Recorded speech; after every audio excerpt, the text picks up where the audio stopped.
우리에게 주시는 하나님 말씀은 신약성경 디모데전서 6장 17절에서 19절 말씀입니다. 신약성경 342면에 있습니다. 디모데전서 6장 17절에서 19절 말씀을 함께 교독하도록 하겠습니다. 내가 이 세대에서 부한 자들을 명하여 마음을 높이지 말고 정함이 없는 재물에 소망을 두지 말고 오직 우리에게 모든 것을 후히 주사 누리게 하시는 하나님께 두며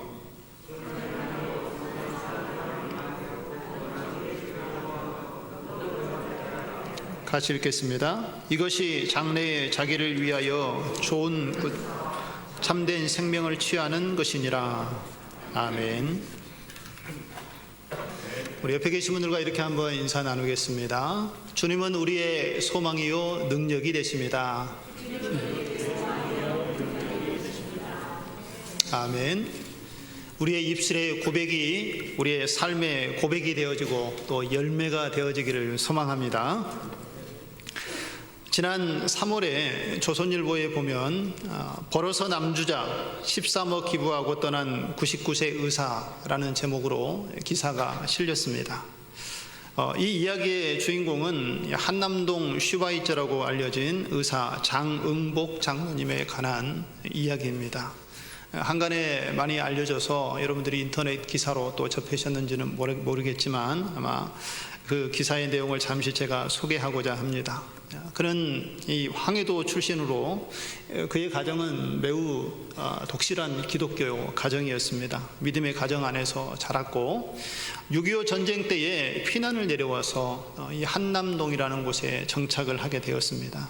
그는 의사였기에 이제 그 지역에 의료원을 차리고 이제 가난하고 헐벗고 또 어려운 사람들을 돕기 시작했습니다.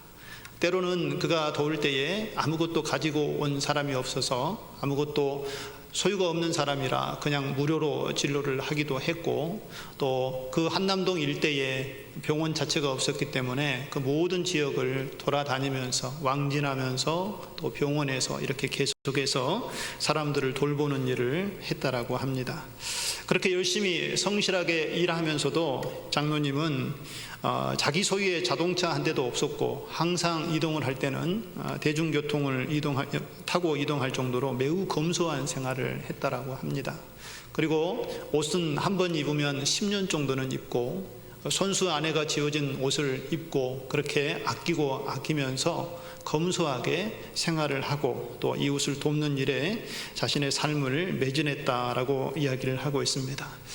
이 장로님은 한 가지 꿈이 있었다고 합니다. 바로 그 꿈은 자기 고향 이 황해도 지역에 하나님의 교회를 하나 세우는 것이 자기의 가장 큰 꿈이었고 소망이고 바람이었다고 합니다. 그러나 통일이 이루어지질 않아서 그 꿈을 이루지는 못하고 그 꿈을 대신할 새로운 목적을 세웠는데 그것이 이제 교회가 할 수 없는 일이라 미래 세대를 세우는 일에 투자를 해야겠다라고 생각을 하고 장학금을 주는 일에 마음을 두고 또 섬기는 그런 마음의 준비를 했다라고 합니다. 그래서 많은 돈이 모아지고 또 이제 장학금을 지급할 쯤 되어서 어느 대학에 어떤 이 세대들에게 이 장학금을 기부를 할까 여러 대학들을 이렇게 돌아다니면서 알아보다가 이 한동대에 가서 그 한동대를 보고 그곳을 기부할 곳으로 정했다고 합니다. 무엇 때문에 그 기부의 마음을 정했는가 하면 그 한동대의 표어가 배워서 남주자라는 이런 표어를 가지고 학생들에게 가르치고 또 그 일들을 배워서 세상으로 나아가서 그 하나님의 사명을 감당하는 자들이 되라고 교수들이 가르치고 또 학생들에게 그러한 믿음을 심어줬다라고 합니다. 배워서 남주냐라는 이야기 들어보셨습니까?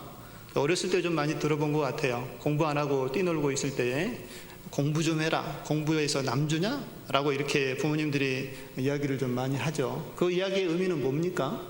공부해서 진짜 다른 사람 주는 겁니까? 그 이야기의 의미는 공부하면 다 너에게 간다. 네가 공부하고 잘 준비하면 네가 잘 되고 네가 복 받는다 라는 의미로 어른들은 얘기를 했지요. 근데 한동대는 그 말을 의문문을 붙이지 않고 그 끝에 그냥 느낌표를 달아주고 마침표를 찍어버린 겁니다. 그래서 공부에서 남주자.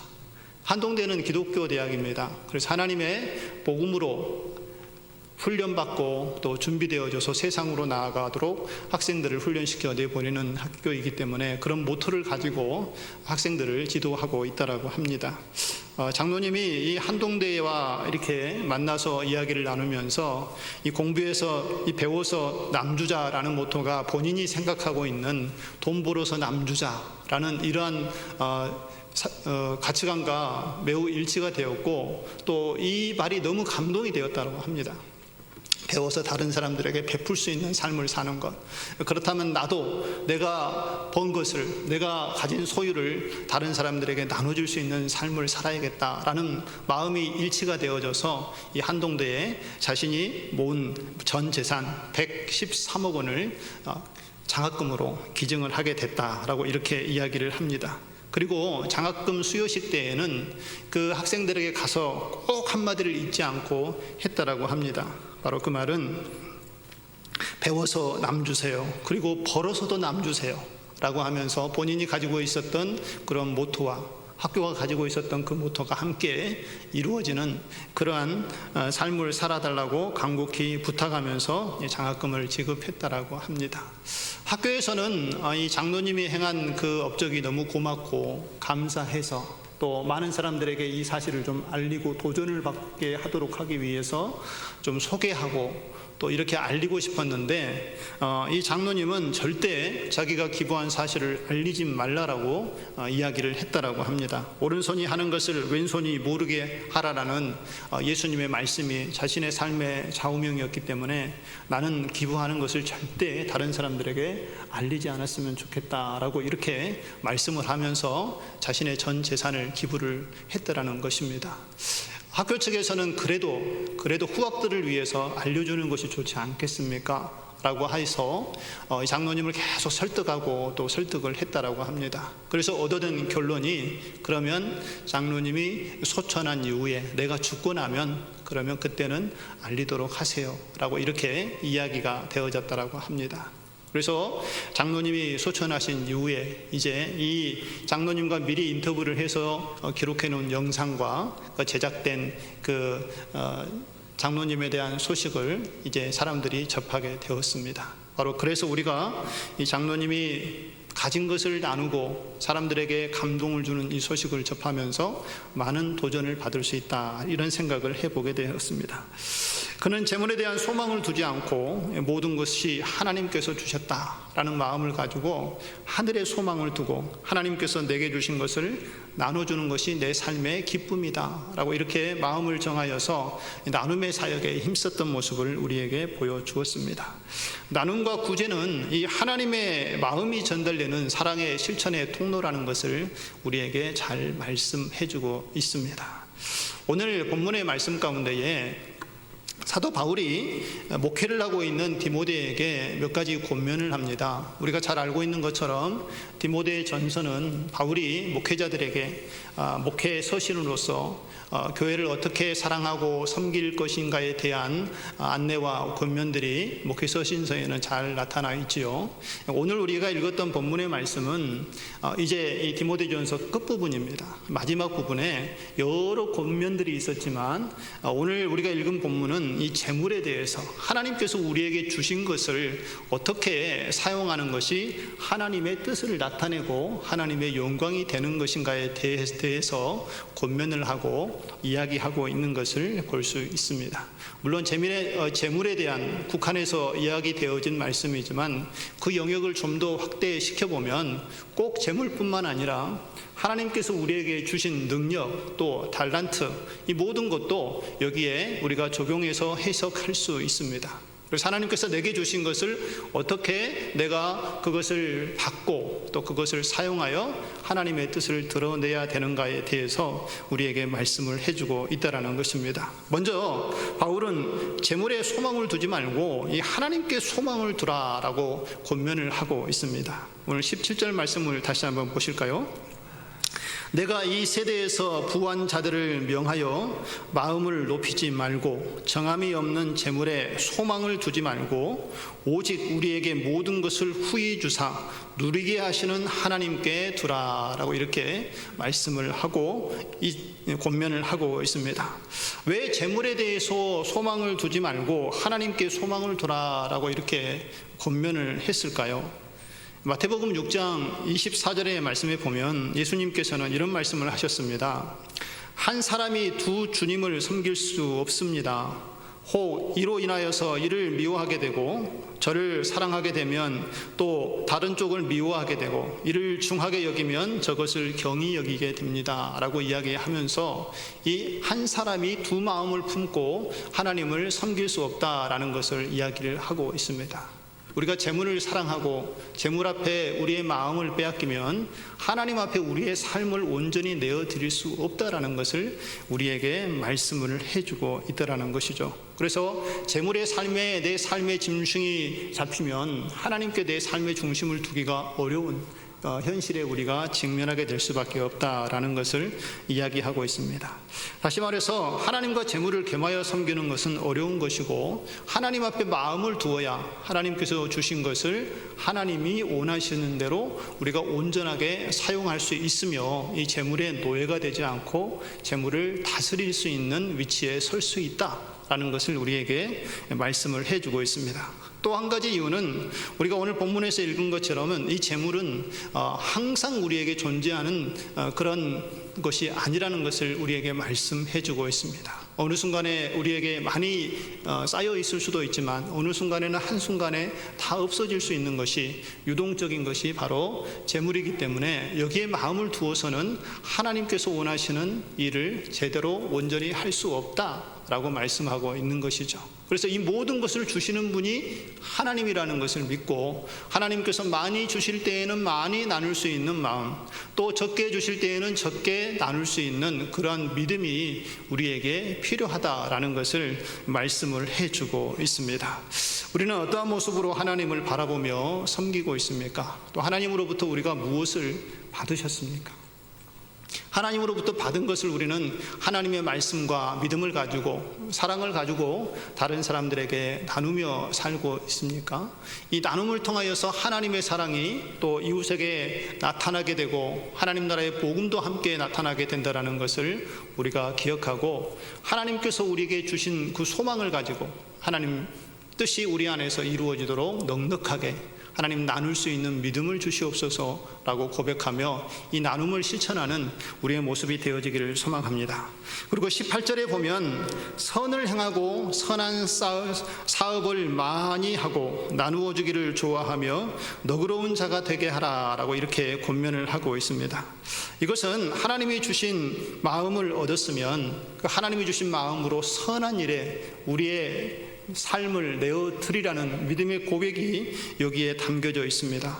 하나님께서 우리를 사랑하시되 독생자 아들 예수 그리스도를 내어주시기까지 우리를 사랑하셨고 그 사랑을 우리에게 확증해 주시지 않았습니까? 그 사랑을 입은 우리들이라면 또 그 사랑을 가지고 세상으로 나아가는 믿음이 우리에게 있어야 된다는 것입니다. 내가 받은 대로 또 남에게 그것을 나눠줄 수 있는 믿음이 있을 때에 하나님께서는 우리의 삶을 통하여서 하나님의 영광을 받으시고 또 우리의 삶의 열매로 풍성한 것들을 채워주시는 하나님을 우리가 삶 속에서 경험하게 될 줄로 믿습니다. 이 하나님의 사랑을 힘입고 또 믿음으로 나아가는 우리의 모습 되어지기를 주님의 이름으로 축원드립니다. 그렇다면 우리가 성경에 보면은 이 다양한 형태로 하나님의 선을 행하는 사람들이 곳곳에 소개되어진 것을 보게 되어집니다. 시간이 짧아서 다 소개는 할 수 없지만 몇 사람만 그 사람들의 선행을 소개하고자 합니다. 먼저 사도행전 9장 36절에 보면 요바에 다비다라 하는 여제자가 있으니 그 이름을 번역하면 도루가라 선행과 구제하는 일이 심히 많았다라고 이렇게 이 도루가 다비다라라는 사람에 대해서 평가하고 소개하는 것을 볼 수 있습니다. 도루가는 어떤 일을 했다고요? 선행을 하고 구제하는 일에 심이 많았다. 다른 사람들보다 이 구제와 선행에 대해서는 말할 것이 없을 정도로 그의 삶이 하나님께 드려지는 삶을 살았다라고 이야기를 하고 있습니다. 특별히 도르가는 어떤 일에 관심을 갖고 이 나누는 삶, 하나님께 드리는 삶을 살았는가 하면 사도행전 9장의 내용을 살펴보면 그는 사회적으로 매우 연약한 사람들, 특별히 과부들, 혼자 된 여인들에게 관심을 갖고 그들을 돕는 일에 힘썼던 것을 보게 됩니다. 어쩐 일인지는 모르지만 이 도르가가 돌연 사도행전 9장에 이 선행과 구제를 베풀었던 사람이라고 소개하면서 그의 죽음에 대해서 바로 언급을 합니다. 그래서 도르가가 죽었는데 이 도르가의 죽음에 사람들이 애도하기 위해서 모였다라고 이야기를 하는데 그 애도에 참여했던 대부분의 많은 사람들이 바로 혼자 된 과부였던 것을 볼 수 있습니다. 그래서 이 도르가는 그 어려움에 처해 있는 여인들, 또 이 시대에 여인들이 혼자 살아가는 것이 얼마나 힘들고 어려웠습니까? 그래서 그들을 돌아보고 그들을 위로하고 그들의 마음의 아픔을 함께 나누어주면서 그들을 격려하고 사랑했던 역할을 감당했던 사람이 바로 도르가였다라는 것을 알 수가 있습니다. 그래서 그를 위로하고 또 함께 애통하는 모습을 보였던 여인들이 그 주변에 베드로가 있다라는 소식을 듣고 여인들이 급하게 베드로에게 가서 도르가가 지금 죽었으니 와서 도와달라라고 간곡히 요청하는 것을 보게 됩니다. 그래서 베드로가 와서 이 도르가를 위하여서 기도하자 죽었던 도르가가 다시 살아나게 되는 놀라운 역사를 오늘 사도행전 9장에서 우리에게 소개해 주고 있습니다. 바로 그때에 많은 사람들이 장례를 위해서 모였다가 베드로가 기도하고 죽었던 도르가가 다시 살아나는 것을 보고 하나님께 영광을 올려드렸다. 또 하나님을 바라보고 예수 그리스도를 믿게 되었다라는 복음의 증거가 나타나는 역사까지도 함께 이야기해주고 있는 것을 보게 되어집니다. 한 사람의 헌신과 섬김, 그리고 세상이 돌아보지 않고 연약함 가운데 있었던 그들을 돌아보면서 하나님의 사랑을 베풀었던 이 한 사람의 나눔과 헌신을 통하여서 많은 사람들이 위로와 힘을 얻었고 또 그로 인하여서 하나님 나라의 복음이 증거되어지고 하나님의 뜻이 나타나는 놀라운 일들이 일어났던 것을 오늘 말씀을 통하여 우리가 살펴보게 됩니다. 하나님을 바라보고 그 뜻을 붙잡고 나아가며 사랑과 선행을 베푼 곳에 하나님의 사랑이 나타나고 또 하나님의 역사가 나타나는 것을 우리에게 말씀해 주고 있습니다.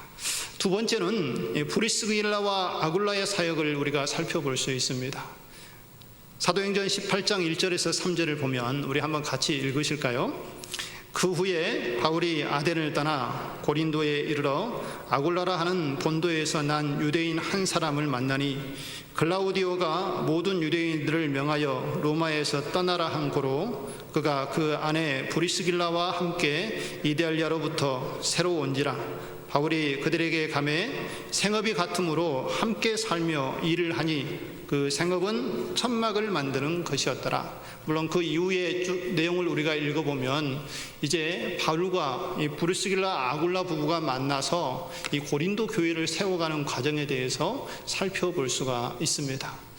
바울은 아덴에서 쫓겨서 고린도로 오게 됐고 이 고린도에서 이제 하나님께서 주신 복음 사역을 감당하기 위하여서 준비하는 과정에 있었습니다. 근데 그때 바로 이 브리스길라와 아굴라 부부를 만나게 되죠. 이 브리스길라 아굴라 부부는 원래 고린도에 살았던 사람들이 아니라 로마에서 살고 있었던 사람입니다. 그런데 그 당시에 로마에서 한 가지 명령이 내려졌는데 로마 지역의 그리스도인들을 다 추방하라라는 황제의 명령이 떨어졌지요. 그래서 이 로마 지역에 있는 그리스도인들이 뿔뿔이 흩어져서 인근 지역으로 이제 나아가게 됐는데 바로 이 브리스길라 아굴라 부부도 로마에 있다가 흘러 오던 지역이 바로 이 고린도라는 지역이었습니다. 바울보다 먼저 와서 천막 만드는 일을 하고 있었고 또 바울과 같은 일이어서 바울이 그곳에서 함께 천막 만든 일을 하면서 함께 하나님 나라의 복음 사역을 감당했던 것을 이제 살펴보게 됩니다. 그런데 놀라운 것은 브리스길라 아굴라는 아주 믿음이 신실했던 사람이었습니다. 하나님 말씀을 사모하고 그 말씀대로 살기로 늘 믿음 안에서 하나님을 바라보는 사람이었는데, 바울이 이 자기 집에서 장막 만든 일을 같이 하면서 하나님 나라의 복음을 선포하고 증거하는 것을 들었는데 깜짝 놀란 거죠.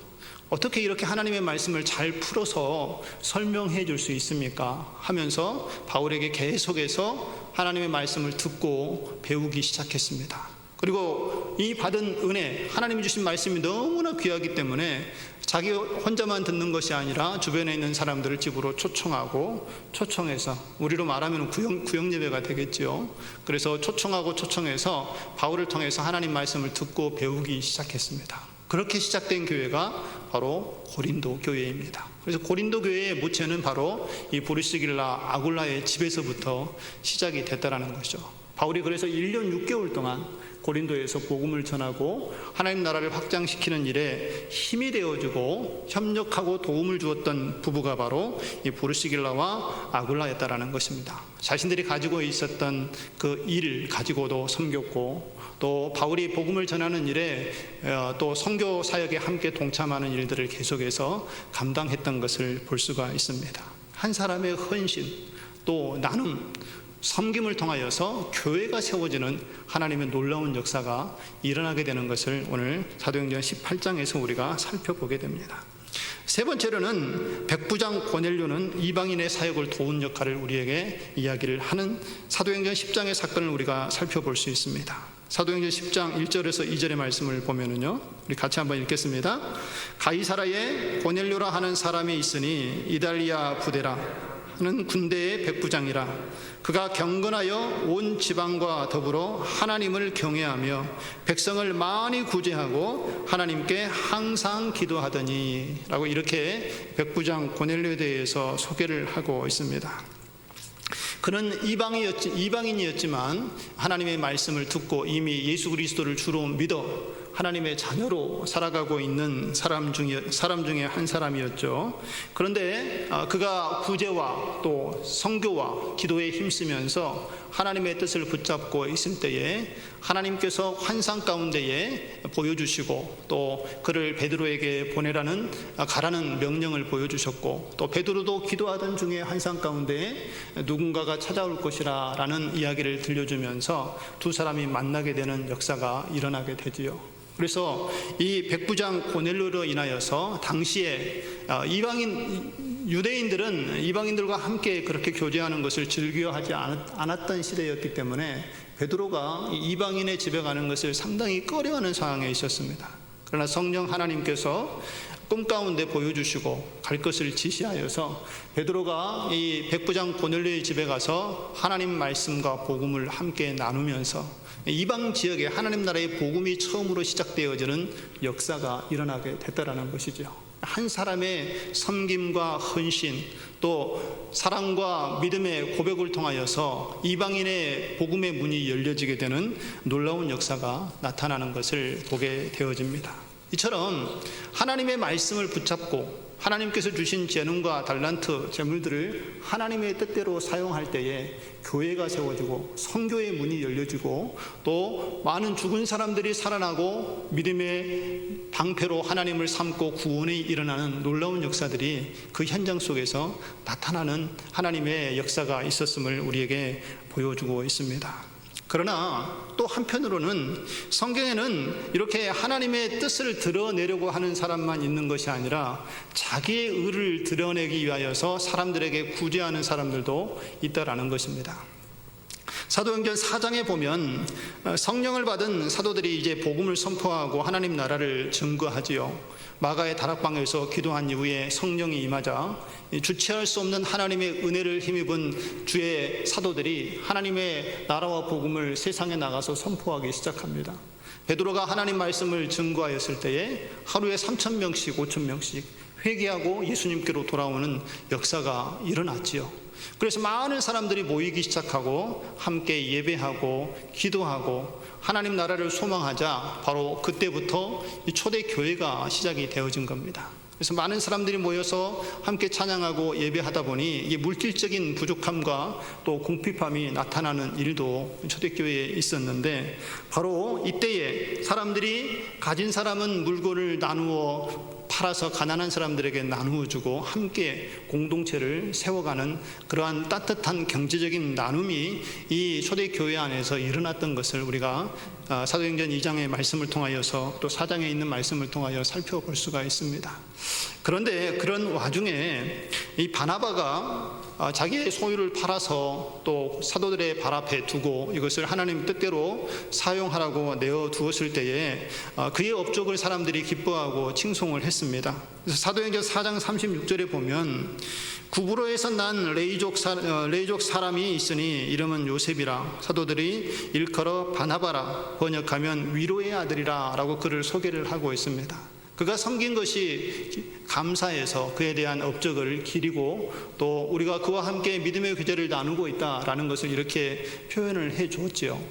그런데 이것을 본 한 사람, 아나니아와 삽비라는 사람은 그의 칭송받는 것을 보고 매우 부러워하는 마음을 가졌다라는 것입니다. 그리고 자신도 이 바나바라는 사람처럼 사람들에게 존경을 받고 또 명예를 얻을 수 있는 자리로 나아갔으면 좋겠다라고 하여서 이 사람도 자기가 가지고 있는 소유를 팔아서 사도들의 발 앞에 내어 놓았습니다. 그리고 이것을 하나님의 뜻대로 사용해 주십시오라고 내어 놓았지만, 이 아나니아와 삽비라의 마음속에는 하나님의 의를 드러내고자 하는 믿음으로 이 섬김이 시작되어진 것이 아니라 자신의 의를 드러내고자 하는 욕심으로 시작되어서 그 결과가 좋지 않았던 것을 우리가 보게 되어집니다. 그가 자기의 소유를 팔아서 사도의 발 앞에 놓았을 때에 어떻게 내놓았습니까? 팔았던 전부를 내놓았습니까? 아니면 일부는 감추었습니까? 일부를 감추었습니다. 그리고 자기가 스스로 약속했음에도 불구하고 그 약속을 지키지 않았고, 아무도 보지 않는다고 생각을 했기 때문에 누구도 모를 것이다. 그리고 속여서 그것을 사도들 발 앞에 놓았다라는 것이죠. 그래서 자기 것은 챙기고 또 명예는 명예대로 얻고, 그런 계산이 이 아나니아와의 삽비라의 마음속에 있었다라는 것이죠. 하나님께서 모를 리가 없지요. 베드로를 통하여서 이미 하나님께서 알게 하시고 이 일로 인하여서 아나니아와 삽비라는 죽음을 맞이하는 비참한 결과를 맞이하고 말았습니다. 바로 하나님 나라의 복음은 자기 의를 드러내는 것이 아니라 하나님 나라의 의를 드러내는 데 마음을 둘 때에 하나님의 역사가 나타나게 되고 하나님이 기뻐하시는 열매가 그 안에 풍성하게 나타난다는 것을 우리에게 보여주고 있는 사례라 할 수 있습니다. 그렇다면 하나님께 선한 행실을 통하여서 하나님께서 우리를 통하여서 이루시기 원하시는 것은 무엇일까요? 선한 행실을 즐거워하고 나가서 나눠주기를 기뻐하는 일을 통하여서 과연 하나님께서는 우리에게 무엇을 이루시기 원하셔서 이러한 일들을 우리에게 하라 권면하고 명령하셨을까요? 오늘 본문의 말씀 19절의 말씀을 보면 이것이 장래에 자기를 위하여 좋은 터를 쌓아 참된 생명을 취하는 것이라 라고 이렇게 말씀을 하고 있습니다. 우리가 하나님 나라의 복음을 위하여서 또 하나님의 뜻을 이루기 위하여서 사람들에게 나눔을 실천할 때에 하나님께서는 우리의 장래에 자기를 위하여 더 좋은 것을 쌓아주시기 위하여서 예비하고 계신다라는 것을 우리에게 말씀하고 있다라는 것이죠. 우리가 하나님의 이름으로 세상으로 나아가고 예수 그리스도의 사랑으로 어려운 사람들을 도와줄 때에 하늘의 보화가 우리의 섬김으로 쌓이게 된다는 것을 우리에게 말씀해주고 있다는 것입니다. 그리고 그 섬김 속에는 참된 생명을 취하는 은혜, 하나님께서 부어주시는 구원의 은혜, 영생의 축복이 함께 우리에게 주어진다는 것을 말씀해주고 있습니다. 오늘 본문 말씀은 마태복음 6장 20절을 연상하게 합니다. 너희를 위하여 보물을 땅에 쌓아두지 말라, 오직 너희를 위하여 보물을 하늘에 쌓아두라 라고 이렇게 말씀을 하고 있지요.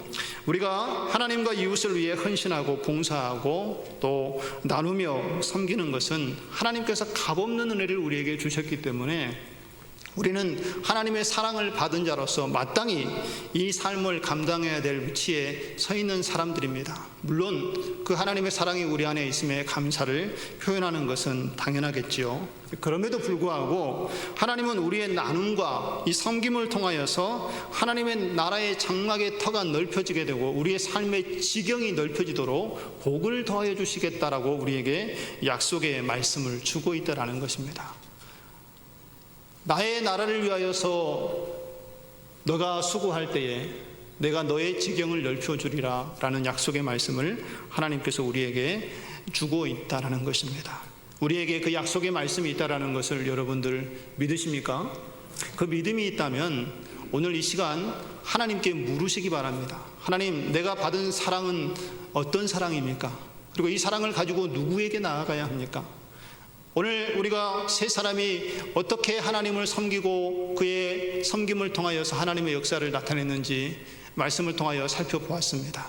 여러 모양으로, 여러 재능으로 하나님께서 우리에게 필요를 채워주셨고 이제는 그것들을 우리가 사용하여 하나님의 영광을 위하여 내어드릴 때이라 생각이 되어집니다.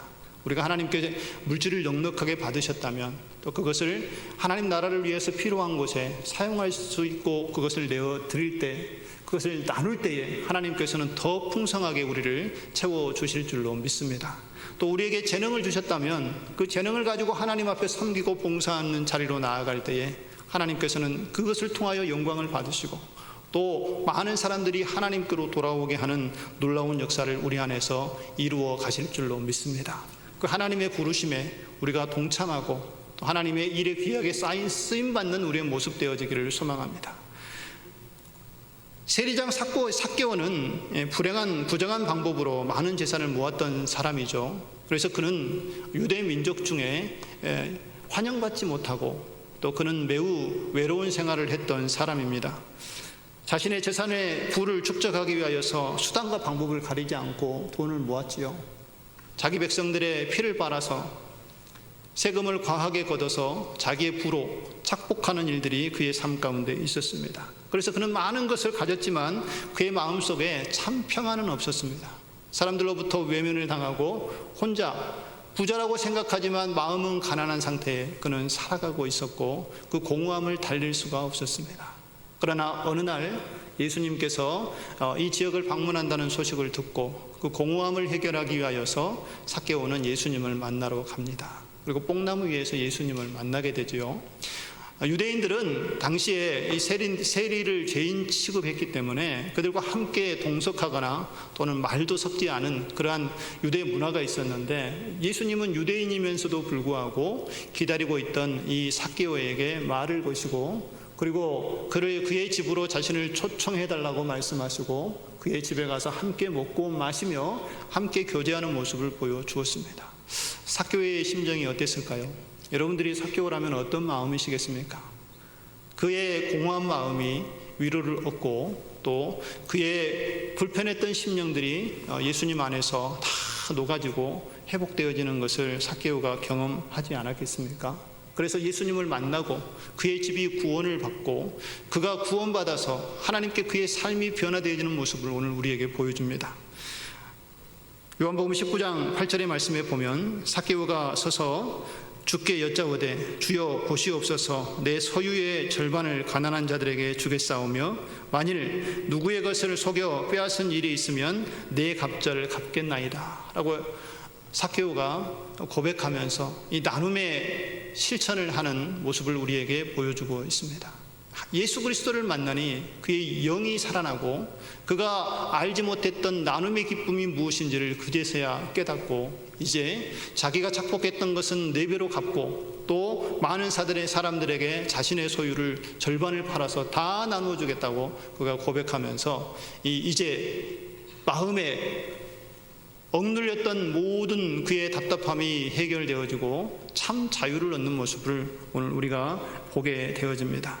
그리고 이 집에 구원이 이르러 또 하나님을 바라보는 구원의 역사가 이 삭개오의 집을 통하여서 하나님께서 그 구원의 과정을 통하여 영광을 받으시는 것을 오늘 이 말씀 누가복음 19장의 말씀을 통하여서 우리가 살펴보게 됩니다. 삭개오는 많은 재물을 가지고 있어도 만족감이 없었지요. 그러나 예수님을 만남으로 그의 인생이 바뀌어지고 진정 바라보고 소망해야 되는 것이 무엇인지를 그제야 깨닫게 됩니다. 그래서 재물에 소망을 두는 것이 아니라 하나님 나라에 소망을 두고 하나님께서 원하시는 일이 무엇인지를 깨닫고 그 일에 자신의 삶을 드림으로 진정한 행복과 진정한 하나님께서 주시는 삶을 이제 누리는 그러한 자리로 나아가게 되는 것을 보게 되어집니다. 오늘 우리의 삶 가운데 하나님께서 우리의 삶의 모든 영역을 돌아보고 계십니다. 우리의 연약함도 아시고 또 우리의 필요도 아시는 분이 우리 하나님이시죠. 이 하나님께서 우리에게 오늘 무엇라 말씀하시는지 오늘 이 시간 마음의 문을 여시기 바랍니다. 그리고 하나님께서 내게 무엇을 하기 원하시는지 하나님의 음성을 듣고 하나님의 말씀에 주저없이 나아가는 우리의 모습 되어지기를 소망합니다.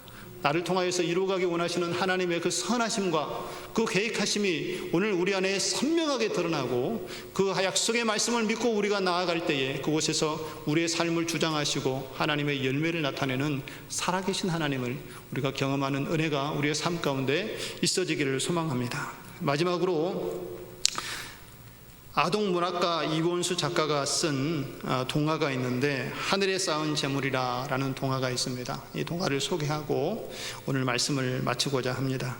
한 임금이 있었습니다. 이 임금은 영국에서 제일 가는 부자였습니다. 어느 날 새벽에 눈을 떴는데 임금은 닭이 3번 우는 소리를 들었습니다. 그러자 하늘에서 엄숙한 소리로 오늘은 이 나라의 제일 가는 부자가 죽을 것이다 라는 음성이 들려왔습니다. 이 같은 소리가 3번이나 반복해서 들렸습니다. 순간 임금은 얼굴이 새파래지고 온몸은 떨렸습니다. 임금은 그 나라 안에서 제일 유명한 한의사들을 불러들였습니다. 그리하여 자기는 침대에 눕고 의사들은 가장 좋은 약을 준비하여 밤 동안 옆에서 지키도록 했습니다. 차츰 밤이 다가왔습니다. 그렇게 밤은 깊어가는데 모두들 무서움과 근심에 쌓여 있었습니다. 임금은 일생을 통하여서 이렇게 고통스럽고 지루한 밤을 처음 경험했습니다. 임금과 의사들은 한 잠도 이루지 못한 채 아침을 맞이했습니다. 모두들 얼떨떨했습니다. 바로 그때 성당의 종소리가 은은히 들려왔습니다. 그러면 누가 죽었을까? 분명히 이 나라에서 제일 가는 부자가 죽었을 것이라고 생각했는데 그럼 나보다도 더 많은 부자가 있다란 말인가 하고 임금은 의아하게 생각을 했습니다. 자신이 죽어야 하는데 다른 사람이 죽었을까 생각하는 거죠. 자신이 죽지 않았으니까요.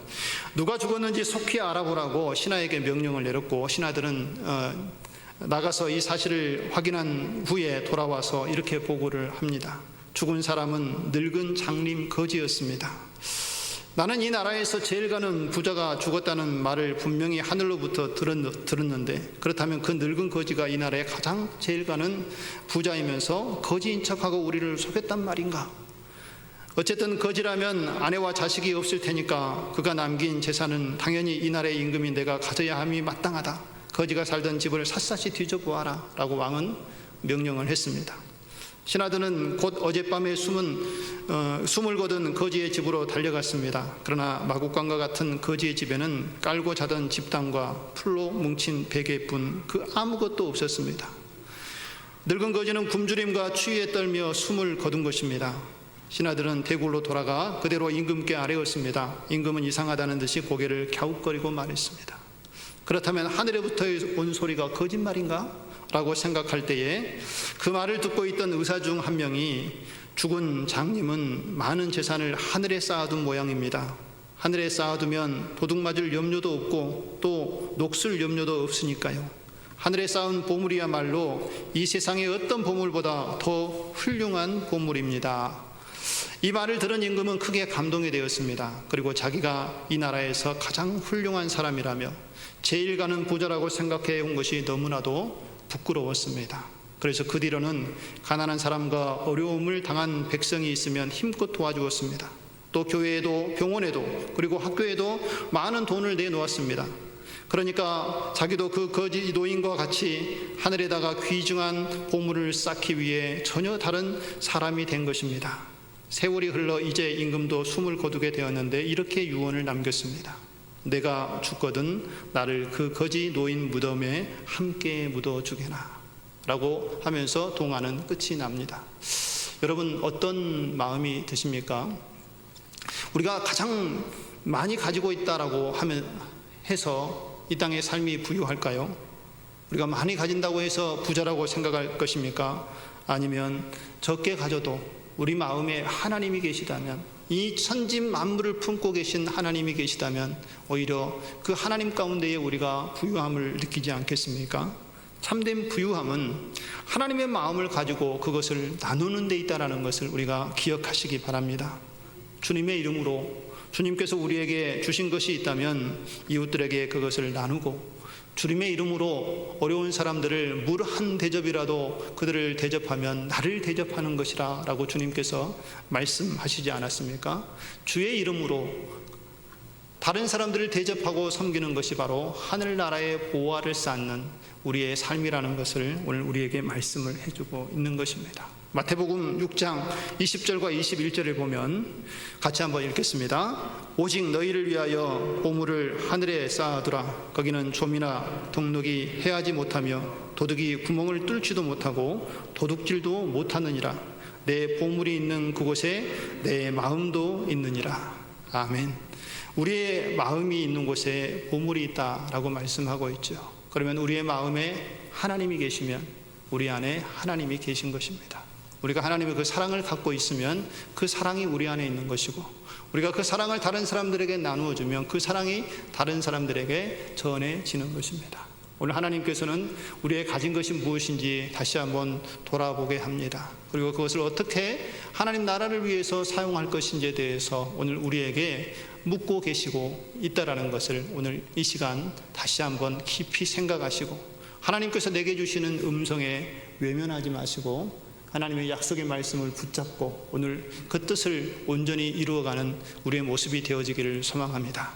하나님께서 그 약속을 우리 안에서 반드시 이루어 주시고 살아계신 하나님을 느끼도록 우리의 삶을 인도하여 주실 줄 믿습니다. 함께 기도하겠습니다. 사랑이 많으신 하나님 아버지, 죄로 죽었던 저희들을 살리시고 하나님의 자녀 삼아 주셔서 부족함이 없이 하나님을 바라보며 우리의 영혼이 기뻐하며 하나님을 찬양할 수 있도록 은혜를 베풀어 주신 것 감사합니다. 하나님의 구속의 은혜를 받았음에도 불구하고 우리는 눈에 보이는 것들 때문에 우리의 삶에 부족하다, 불평하고 또 하나님의 말씀을 붙잡고 세상으로 나아가고 있지 못하고 있는 우리의 모습이 아닌지 오늘 이 시간 말씀에 비추어 우리의 삶을 돌아보고자 합니다.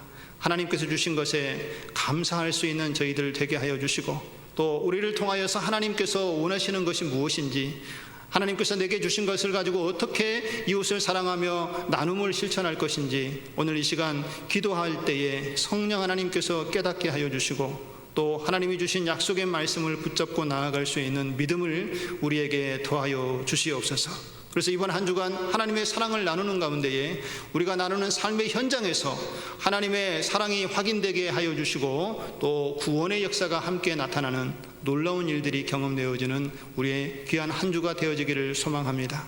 주님께서 우리를 붙드시고 하나님께서 원하시는 길로 믿음의 길을 걸어갈 수 있도록 우리와 함께 하여 주시옵소서. 예수님의 이름으로 감사하며 기도드리옵나이다. 아멘.